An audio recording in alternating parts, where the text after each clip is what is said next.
우리는 그런 연약한 한계를 가지고 있는 존재들입니다.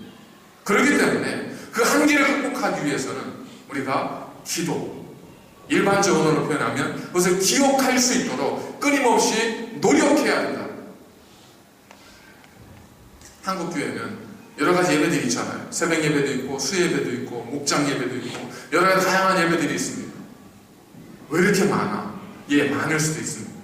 하지만 많은 것 때문에 불평하기보다 그런 기회들을 통해서 하나님이 내게 주신 말씀을 기억하고 생각나고 되새기고 묵상하는 기회로 삼는다면 우리는 언제나 하나님 말씀을 따라 살아가는 능력의 사람이 될 수 있습니다. 지금 사안은 예수님의 대속의 죽음이라고 하는 정말 역사적인 우주적 사건에 대해서 주님께서 말씀하신 후 8일이에요. 그런 사건도 8일 지나니까 잊어버리는데 일상적 우리의 삶에서 평범할 때 들은 하나님의 말씀이야 오죽하겠습니까? 오늘의 말씀을 듣고 들어가셔서 차에 가시면서 밖에 식사하시면서 몇 시간 지나면 거의 다 사라지지 않습니까? 그걸 다시금 기억해내고 그걸 떠올려서 말씀대로 살아가도록 만드는 일이 뭐예요? 그게 기도하는 일이고 그게 하나님 앞에 나오는 일이고 하나님 속에 하나님 안에 내 삶을 클릭시키는 거예요. 그래야만이 우리는 하나님의 뜻대로 살 수 있습니다. 컴퓨터 보십시오. 요즘에는 도서관 안 가잖아요. 예전에는 도서관 가서 논문 자료도 보고 뭐 정보도 얻으려고 하고 그랬었거든요. 저도 한국에서 이제 논문을 쓸 때는 국회 도서관에 가서 자료도 프린팅도 하고 이런 작업들을 했습니다. 복사용본만 막 이래요. 요즘은 누가 그럽니까? 컴퓨터에 앉으면 컴퓨터에서 하버드가 됐든 프린스턴이든 한국이 됐든 어디가 됐든 모든 도서관에 다 접속할 수 있어서 그 정보들을 다 취할 수 있지 않습니까? 뭐 때문에 그렇죠? 인터넷 때문에 그렇죠. 인터넷. 우리가 하나님과 기도하는 것은 바로 하나님과 우리 사이에 인터넷을 통해 연결되어지는 것과 똑같습니다. 아무리 위대하고 성능이 좋은 컴퓨터도 인터넷이 끊기면 그냥 그가 가지고 있는 제한된 능력 안에서 살 뿐이에요. 하지만 온라인을 통해 딱 연결이 되는 순간 이 컴퓨터는 세상의 모든 지식을 다 갖게 됩니다. 뭘 초월해요? 시간을 초월합니다. 공간을 초월합니다. 물리적인 모든 것들을 초월해서 세상의 모든 것들을 내가 누릴 수 있게 됩니다. 기도도 마찬가지입니다. 엘리야는 누구였습니까? 엘리야는 위대한 선지자죠. 성경은 뭐라고 말씀하는지 아세요? 야고보서 5장을 보니까 엘리야는 우리와 성정이 같은 사람이로되 그가 비가 오지 않기를 간절히 기도한즉 3년 6개월 동안 땅에 비가 오지 아니하고 다시 기도한즉 하늘이 비를 주고 땅이 열매를 맺었느니라. 엘리야는 대단한 사람이 아니었습니다. 우리와 성정이 똑같은 연약한 사람이었습니다. 그러나 그는 우리와 달리 늘 깨어서 기도했고 하나님을 찾았고 여호와께 부르짖었습니다.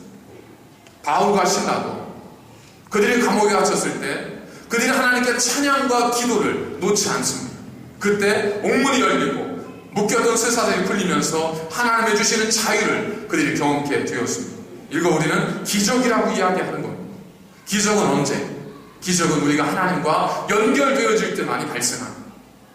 어떤 목사님이 티라플에서 이런 기적에 대한 설교를 했더니 학생이 기적 우연 아닙니까? 그랬더니 이 목사님이 했던 유명한 대답이 있지 않습니까? 우연일 수 있습니다. 그러다 놀라운 것은 내 기도가 그치면 그 우연도 그치니 이걸 어떻게 이해해야 할까요? 그리스도 안에서 하나님 안에서 우연은 없습니다. 하나님 안에서는 나는 공중에 나는 새도 들에 피는 들국화도 그저 피고 지는 것이 아니라 하나님의 섭리 속에 다 머물고 자라게 되는 것입니다. 기도를 통해서 우리가 잃었던 것을 생각하고 기도를 통해서 우리가 망각했던 것을 기억해내고 기도를 통해서 우리가 잊었던 것을 다시금 내 삶으로 적용해 갈 수 있다는 겁니다. 기도해 보십시오. 기도하면 어떤 일이 벌어지죠? 일단은 졸립니다. 딴 생각이 자꾸 들어요. 그러다가 계속 기도하면 어떻게 되죠? 뭔가 자꾸 생각나기 시작합니다. 로마서 8장 26절에 말씀하잖아요. 성령도 우리의 약함을 도우시나니 우리가 마땅히 불바라 알지 못하나 성령께서 말할 수 없는 탄식으로 친히 우리를 위하여 간구하시느니라. 우리가 뭘 기도해야 될지 모르는 그 순간에 성령께서 우리 속에 내주하셔서 우리를 통하여 무엇을 위해 기도해야 될지 알게 하신다는 겁니다. 그래서 기도하다 보면, 가만히 앉아서 기도하다 보면 하나님 말씀이 떠오르고 생각나요. 어떤 분이 제가 기도해달라고 했지, 그게 떠올라요. 어떤 어려운 형편이 있었지, 그게 생각나요. 이게 뭐라는 거예요? 성령께서 우리를 통해서 생각나게 하시고 가르치시고 알게 하신다는 거지 않습니까? 근데 그 순간 베드로와 그 제자들은 뭐하고 있었죠? 깊이 졸고 있었습니다. 이건 단순히 육체적으로 피곤해 졸았다는 의미만이 아니고 영적으로도 그들이 깨어있지 못했다는 거예요. 주님은 왜 그들을 데리고 8일 후에 산에 올라가셨는지 그들은 그 의미를 전혀 깨닫지 못한 채 그저 상황에 따라, 그저 형편에 따라 그렇게 살았을 뿐입니다. 형편에 따라, 상황에 따라 살다 보면 어떤 일이 벌어져요? 우리가 무슨 말을 하는지 우리도 모르는 일들을 우리가 막 말하게 됩니다. 그 대학의 이사장쯤 되는 분이 한 번만 더 생각했더라면 그런 일을 했겠습니까? 하지만 왜 그래요? 상황이 상황이다 보니까.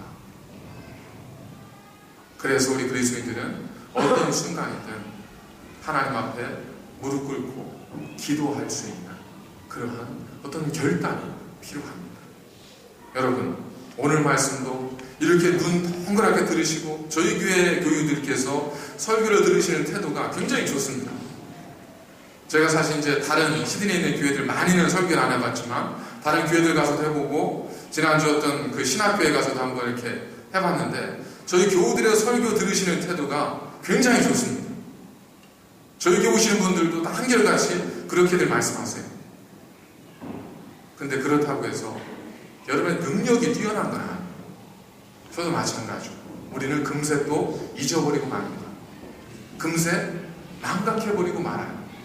그렇기 때문에 끊임없이 모여서 기도하고 말씀을 묵상하고 그 뜻대로 살기 위한 결단과 고백이 필요한 것입니다. 주님께서 마지막 제자들이 잠들어 있을 때 그들을 향해서 하신 말씀이잖아요. 항상 깨어있어 기도해라. 마음에는 원이지 너희들 육신이 약하도다. 우리가 연약함을 고백할 때 우리는 기도할 수 있습니다. 참된 기도는 약하다고 고백하는 사람이 할 수 있는 겁니다. 진정한 기도는 연약함을 고백하고 우리의 영혼의 상함과 심령의 애통함으로 가득 찬 사람이 하나님 앞에 기도할 수 있습니다. 이와 같이 2015년 저희 새날개 표어가 하나님을 만납시다 아니에요. 주께로 돌아오라. 그럼 내가 너희에게로 돌아가리라 하는 스가랴 1장 3절의 말씀처럼 정말 여러분 우리 연약함이 있기 때문에 또 하나님을 붙드시고 연약해서 떠나가지 마시고 연약해서 게을러지지 마시고 연약해서 잠에 빠지지 마시고 말씀의 자리를 기억하시고 오늘 하늘로부터 들려오는 하나님의 음성이 뭐예요? 그러니 너는 그의 말을 들으라. 하나님의 말씀을 들으라. 그것이지 않습니까? 말씀을 듣는 자리를 사모하시고 말씀을 묵상하시고 하나님께 기도하시고 간구하셔서 정말 이 땅에서 능력 있는 하나님의 백성으로서의 승리하시는 삶을 살기를 주님의 이름으로 간절히 축원을 드립니다. 기도하시겠습니다. 거룩하신 아버지 하나님 감사를 드립니다. 오늘도 주의 말씀이 우리의 마음과 심령에 심기에 새겨집니다. 연약하고 부족하기에 기도하고 간구할 수밖에 없는 저희들 겸손함으로 기도케 하시고 부끄러운 마음 가지고 간구케 하여 주시오되 우리의 모든 것들을 책망하지 아니하시고 돈 없는 자 값없이 와서 포도주와 젖을 사라고 말씀하신 주의 음성을 듣고 주님을 사모하며 하나님께 기도하며 연약한 육신과 연약한 영혼을 깨워 하나님 앞에서 늘 깨어있는 거룩한 주의 백성으로 살아갈 수 있도록 은혜 내리어 주시옵소서. 예수님의 거룩하신 이름으로 간절히 기도하옵나이다. 아멘.